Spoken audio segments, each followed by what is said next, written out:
One of the great controversies in the Richard Heart ecosystem is the approach that Richard has taken towards advertising and onboarding. That approach is what is known as outrage marketing. Through wearing ridiculous clothing, saying ridiculous things, and doing ridiculous actions, he could essentially catch people's attention and harness that clout to bring those people into his ecosystem and to buy the products that he has created. People that don't agree with what he's doing would say it is basically turning people off from his projects, creating a bad name for the community, and essentially it is swaying people away from Hex to other cryptos. So the question you really have to ask is, are those things really effective at bringing people into the ecosystem? So I remember when I first got into the ecosystem, Richard Heart's Twitter had about, I believe, 90,000 followers. And within a year, a very short period of time, I see his Twitter has 263,000 followers. I don't believe he had an Instagram. He is now at 40,000 followers on Instagram. His YouTube account had about 60, 70,000. Now he is currently at 147,000 subscribers on YouTube. And then if you want to say, oh yeah, that's just social media, that doesn't necessarily translate to onboards. Thanks to blockchain technology, we can look at the onboarding statistics, and a great way to see that is Hex Daily Stats. Just today, there was an increase of 206 current holders and 82 new stakers. And this is in the bear market when there's less buying and generally more selling. Then you look at the change in current stakers. We got 82 new stakers. The total current stakers is 111,124. Compare that to 1 year ago when the price of Hex was 25 cents. The total stakers was 85,629 and the current holders was 263,346. So that is a significant increase in not only the amount of people that are holding Hex, but an increase in the amount of people who have committed to not selling. These are tangible statistics and proof that the Hex ecosystem, led by Richard Heart, obviously, is having a tremendous impact on onboarding. And this is during a bear market. Generally, the onboarding that happens when there's price appreciation. So right now we have a crazy bullish divergence with price depreciation, but participant appreciation. These statistics can form a very compelling argument that whatever Richard is doing, it is extremely, extremely effective. Now you want to look at exposure, exposure to other groups and communities. I remember Richard Heart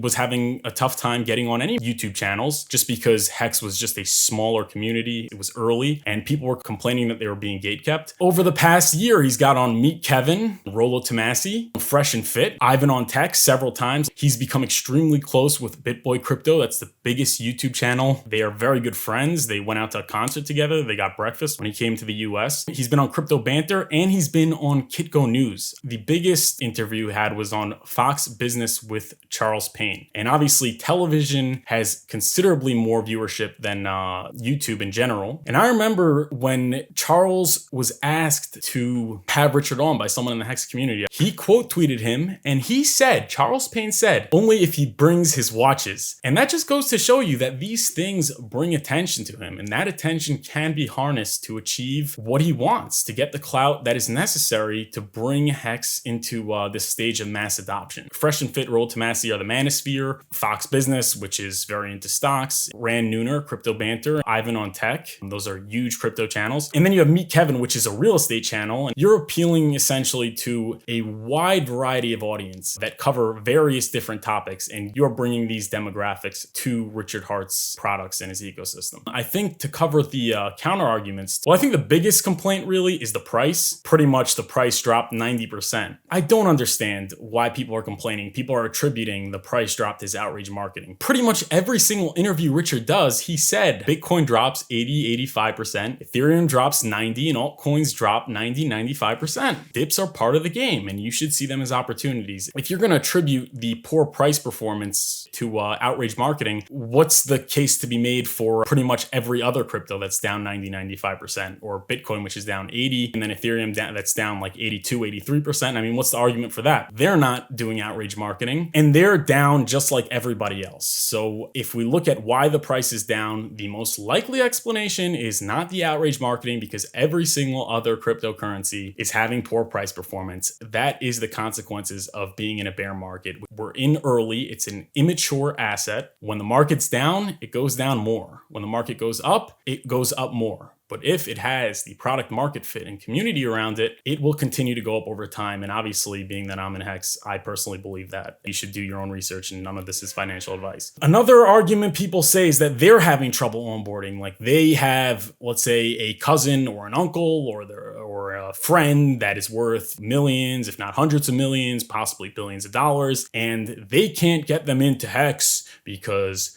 he's not the kind of person I want to park my money by. So the first thing you have to understand is that when you get into something early, it is generally hard to onboard because people don't understand what it is. You look at Bitcoin. Do you think it was easy to onboard millionaires and billionaires into Bitcoin in its early stages? It was impossible. None of the institutions or rich people wanted to give it the respect it deserved. And another thing is we're in a bear market and there's poor price performance. And people like buying high and selling low. That's just the way it works. The combination of the fact that Hex is new and very few people have heard of it, and the fact that we are in a bear market where the price of everything is down is generally just going to make it difficult to onboard. And you can't use the fact that you personally had trouble onboarding someone or a group of people as evidence that the outrage marketing is ineffective. When you look at evidence as to whether something is effective or not, you have to look at the macros. Because for every person that you had trouble onboarding, for the 1,000 people that Richard got following him on social media, there are many people that are buying his products. And the proof is in the pudding. There is a net gain in holders and stakers. The numbers speak for themselves. People have to separate their personal issues that they had in terms of onboarding with how things are going in the macro. You have to look at the big picture. I think that's very important. Now, a lot of people are saying, okay, the outrage marketing, maybe it's effective, but it would be more effective if you would go about things in a more professional manner, in a more presidential manner, the way that of Vitalik goes with Ethereum and the way that Charles Hoskinson goes about Cardano. We have to understand that the circumstances for Richard Hart and Hex and the circumstances for Vitalik Buterin in Ethereum and Charles Hoskinson in Cardano are different. Hex is a different product. Thereby, the marketing approach and the approach for everything is not necessarily going to be the same. The main thing I'd bring up is the fact that when you buy Hex, you generally don't trade it. You want to lock it up, you want to time lock it and earn the trustless yield, which is 38% on average that it gives. Who are the biggest institutions in cryptocurrency? That would be Coinbase, Binance, FTX. It's all these centralized exchanges. And these centralized exchanges